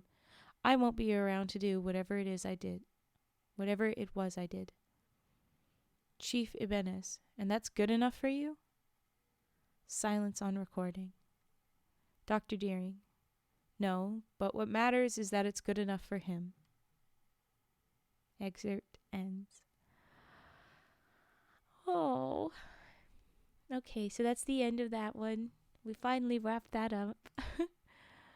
5956. Lots of references stuck inside that one, though, too. I'm going to have to keep that open and go through them and add them to the list. But wow. Lots went down in that one. Okay. It is 7:32. It's not quite enough time for a full normal one, but I think people put a couple of short ones up. So let's grab one of the short ones. Dark Storm had a sweet one for us to read. Let's do that one. Okay. 2295.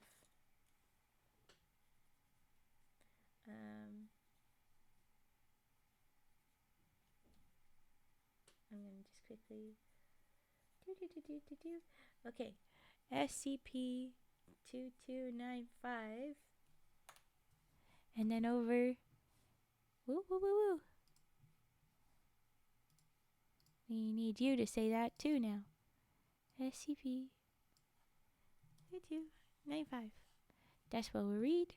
And then after this one, we'll have redeems if there's still time. Here we go.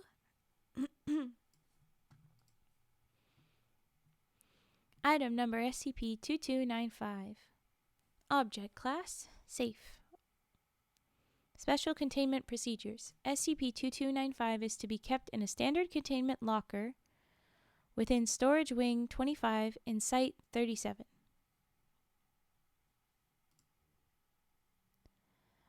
Personnel with Level 3 or higher security clearance are authorized to perform tests on SCP-2295 after filling out the appropriate paperwork. Please contact Dr.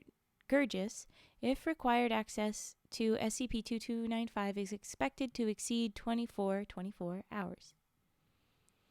And now we have a photo before I do the description. We have a photo of... Actually, I'll do description first, paragraph first, and then the photo. Description. SCP-2295 is a patchwork stuffed bear, approximately 0.46 meters from quote-unquote head to quote-unquote foot, and stuffed with synthetic fiber and cotton. SCP-2295 has a small, anatomically correct pin of a heart on the left side of its thorax and a bow wrapped around its neck. The fabric and color of SCP-2295's patches vary. Tests confirm that no components of SCP-2295 contain any anomalous chemical properties. Yes, here is the photo description that I'll say. SCP-2295 in an inactive state. It's mostly little brown, some red plaid and some blue plaid. And it's got little writing on the other side of the chest from the anatomically correct heart pin. And looks like there's writing on the ribbon around its neck, but it's a little brown, like beige strip that's been wrapped and tied in a bow. It's very cute. It's very sweet. Alright. SCP-2295 enters an active state when within 2 meters of a human sustaining major trauma to an organ. When in the proximity of 2 or more possible subjects, SCP-2295 will invariably choose the youngest subject. SCP-2295 will anomalously produce scissors, white thread, and either sewing needles or crocheting hook from its mouth and use any fabric and stuffing in close proximity to fashion an instance of SCP-2295-1, a patchwork imitation of the subject's organ. So first we have a footnote 1 that was whatever fabric stuffing in close proximity. Footnote says materials have included yarn, textile cloth, cotton, silk, synthetic fiber, polyester, wool, and thread. And then footnote on the subject's organ. Footnote 2, how SCP-2295 is capable of the dexterity necessary for these actions is unknown. How a bear can do sewing and crocheting and whatever, yes, that is surprising. I shuffle around. Here we go. SCP-22951 vanishes from sight and the subject falls into a state of unconsciousness. SCP-22951 instances then replace the subject's damaged organ via anomalous means. The whereabouts of organs replaced this way are undetermined. Okay, so where did the bad organs go? We don't know. If there is no usable material in close proximity, SCP-2295 will use fabric and stuffing from itself. Oh. SCP-2295 regenerates 1 gram of stuffing every day until completely replacing any lost or used stuffing. Note that fabric used this way does not regenerate, and additional fabric must be placed near SCP-2295 for the purpose of self-mending.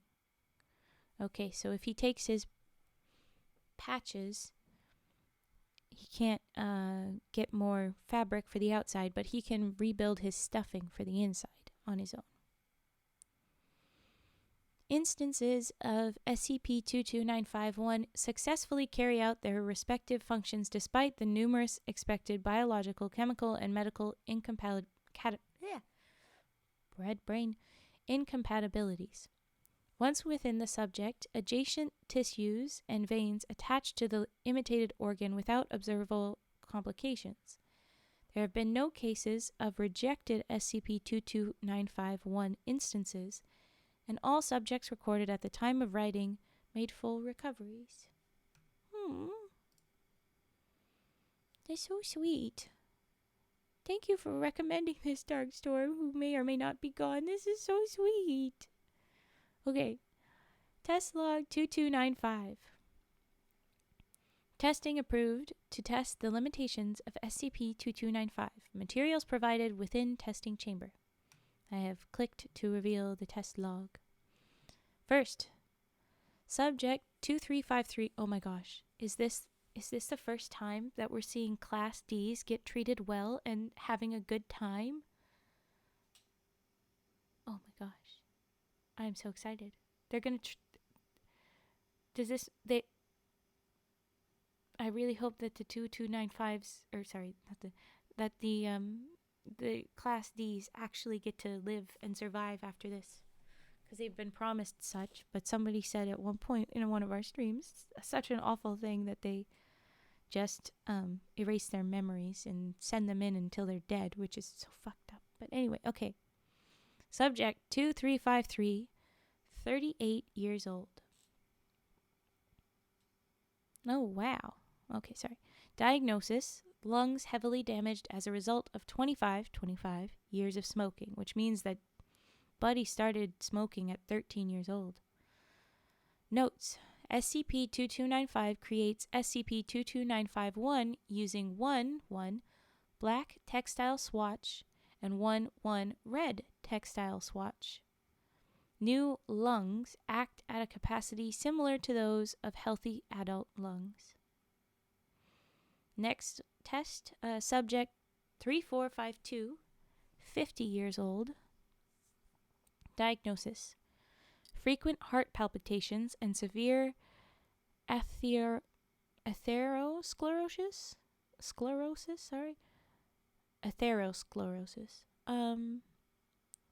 Notes: SCP-2295 crochets SCP-22951 using various surrounding yarns.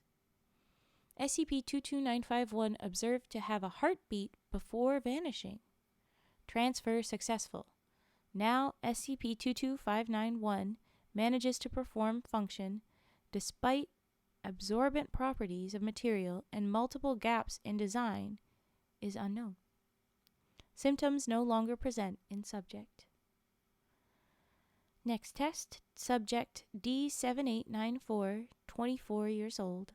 Diagnosis: first and second degree burns ranging throughout upper torso, left lateral, and right leg.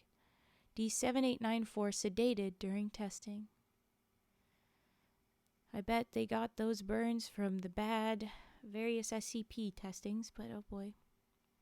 Notes: SCP-2295 shows 2 5-meter by 5-meter sections of patchwork fabric. SCP-2295 cuts appropriately sized swatches and manually places one layer onto subjects' affected areas, creating multiple instances of SCP-22951, and then repeats this process. The created SCP-22951 layers act as dermis and epidermis, and upon recovery, D7894 claims to have retained feeling in replaced skin. Subject makes a full recovery. But it is in quotes, the skin. So I guess, when they're in Oregon, you don't see it and it's fine. But now this person, this 24-year-old, has fabric for skin on the leg, upper torso, and such. So, wow. Can you imagine having just fabric? People would think it was just like an art thing that you've put on, and you're like, no, that's my skin. They'd have to cover up those spots forever, or else people will think it's just a very ornate tattoo or something weird. Doctors would become concerned. Oh, okay. Subject D2723, 18 years old. Diagnosis: cerebral hemorrhaging. Ooh. Notes: SCP-2295 grasps various materials in its proximity in a distressed state for approximately 1 minute. Yeah, I imagine that this is kind of time sensitive.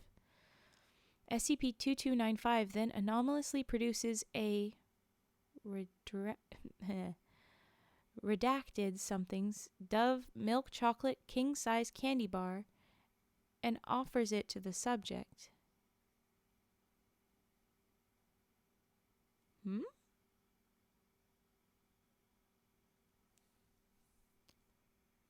As long as it's hydrophobic, I guess it's okay.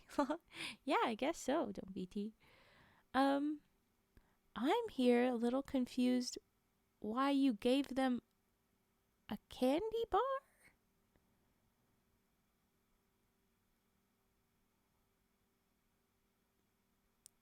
Did the stuff go into did the brain get fixed? How did that go? Anyway, SCP-2295 spends rest of test embracing subject's lower right leg while anomalously producing a saline solution from its eyes, in quotes there. A saline solution? So it's crying, or it's going into the subject to give them saline? Like, it's producing the saline. Is it going in? Why are we hugging the leg? Why is it a candy bar? And most importantly, everybody else said subjects, are better now. But this one doesn't say anything. It doesn't say that the subject didn't. It just doesn't say anything. So what happened? Did the 18-year-old live?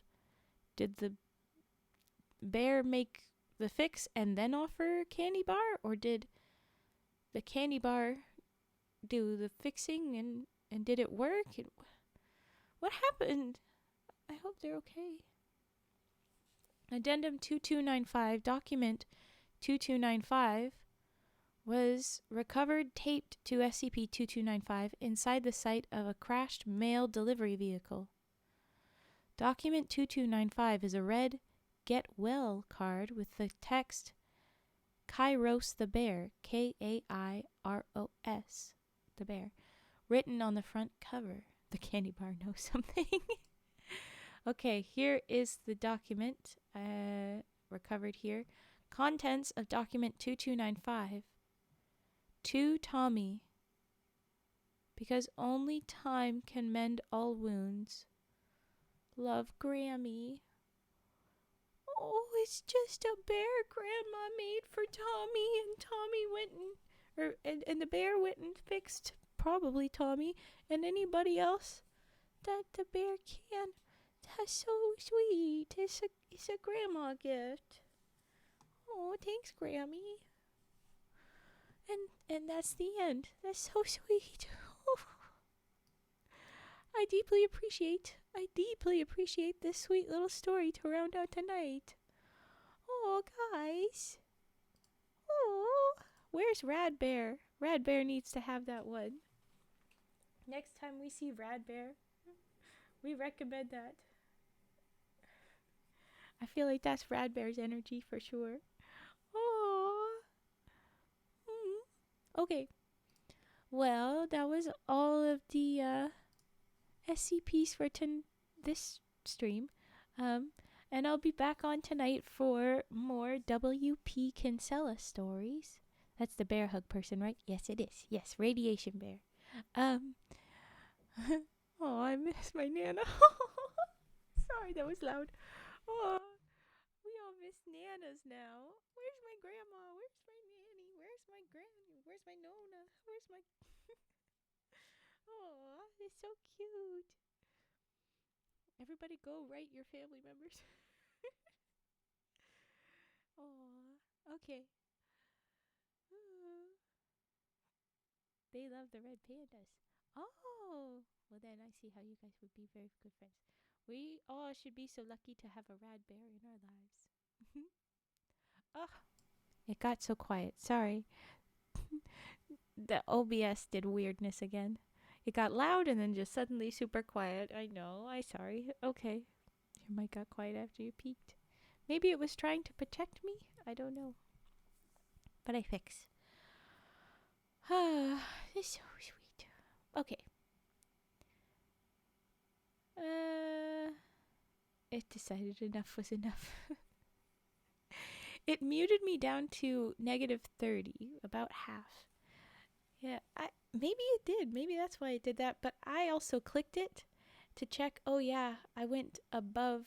I went too loud, and then I clicked away. And sometimes when I just touch OBS, it will just be like, no. I just touch OBS, and it's like, bye. Rude. But okay. Yes, a raid target sounds good. If we had any other redeems we want to do, we still have 10 minutes, so I'm happy to do redeems because I owe it to you. Oh, Kiska-chan. Okay. Kiska-chan, Kiska-chan. All right.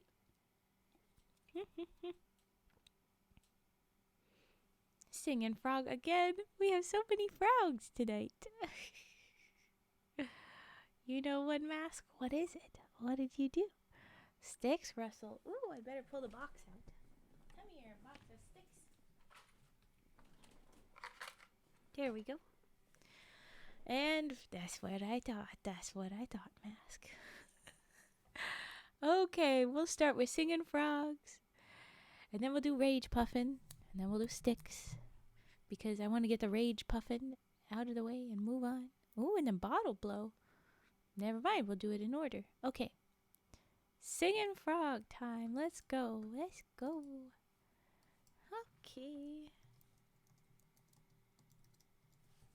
I typey type. I move a move. A boop a boop. And transitioned. Here we go. Singing frog. Doo doo doo.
And there we go with the frog. It does sound like a frog. Yeah, a little bit. That's what it do. And now I do sticks. They will be rustled. Actually, rustles. Rustler? Rustles. Here we go.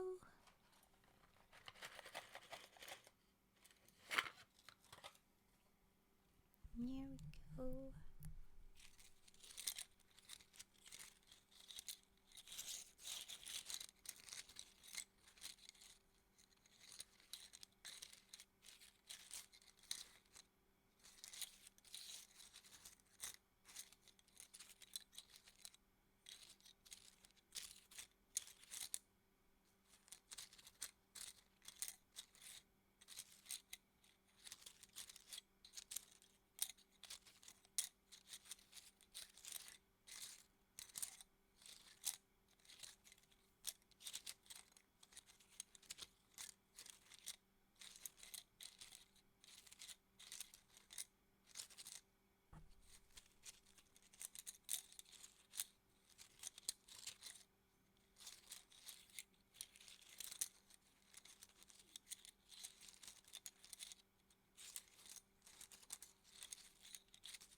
Here we go.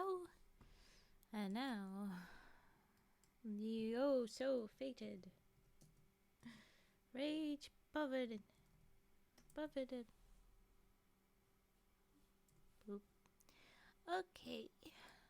Here we go. I just gotta get those. Oh, model, why do you bounce like that? Okay. Yeah, I don't know why she face plants sometimes. It's like I move my face just a little behind my mic, and it's like, where do you go? Where do you go? I panic.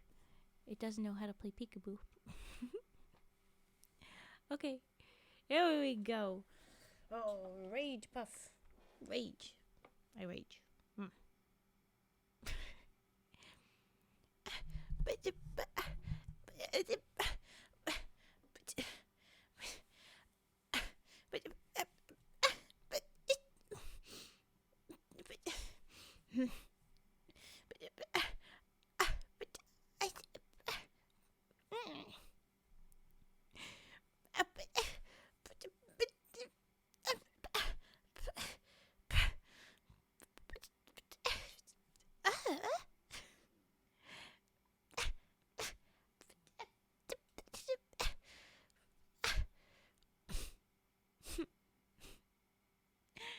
I do the big pout.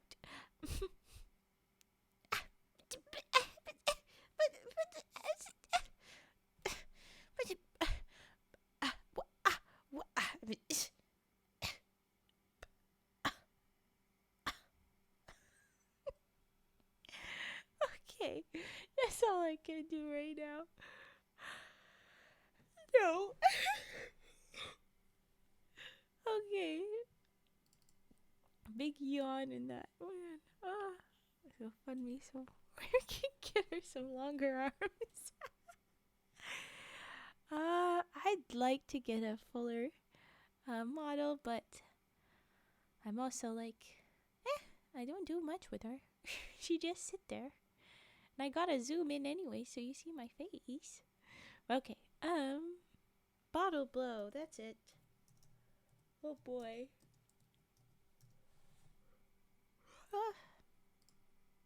Big yawns. Here we go with the bottle blow. As we wrap up the stream. Big deep breaths, because this one will get you.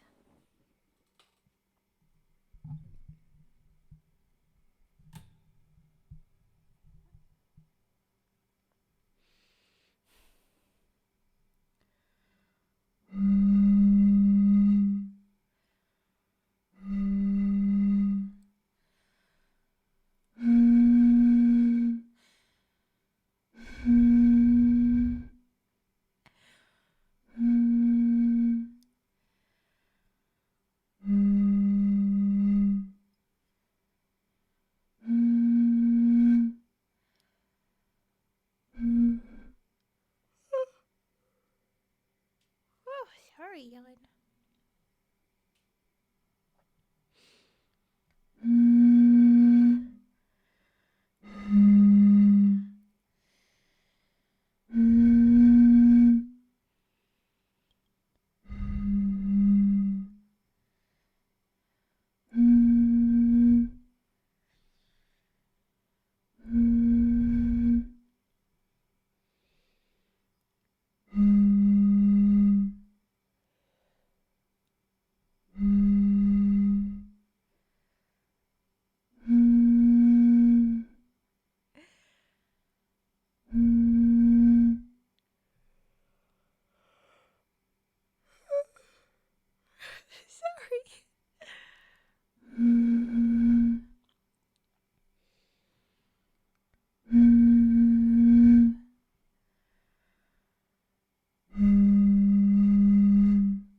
I feel very lightheaded because that's how the bottle blowing can go sometime.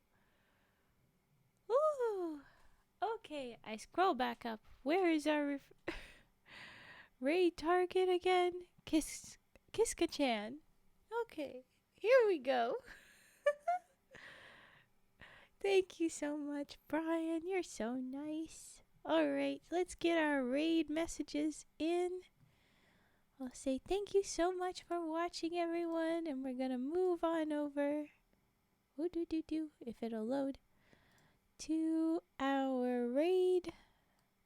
Okay, copy that. Raid messages. And then we go to Kiska-chan. There we go. Kiska-chan with lots and lots of viewers right now. Okay. Here we go. We're gonna go on ahead and start the raid.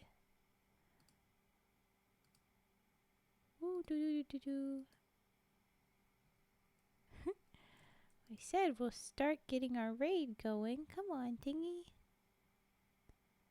I don't know why everything's loading a little bit slow, but it is. Okay, here we go. Now it's doing our countdown. Nope. We are raiding. Never mind. I don't know what just happened. Okay. This is so weird. Okay, thanks so much for watching, everyone.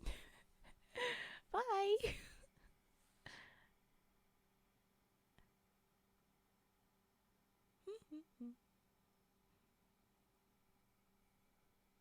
We streamed on over.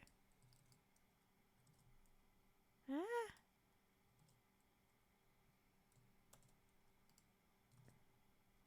Where? They're being very weird. Okay, I end the stream. I try go.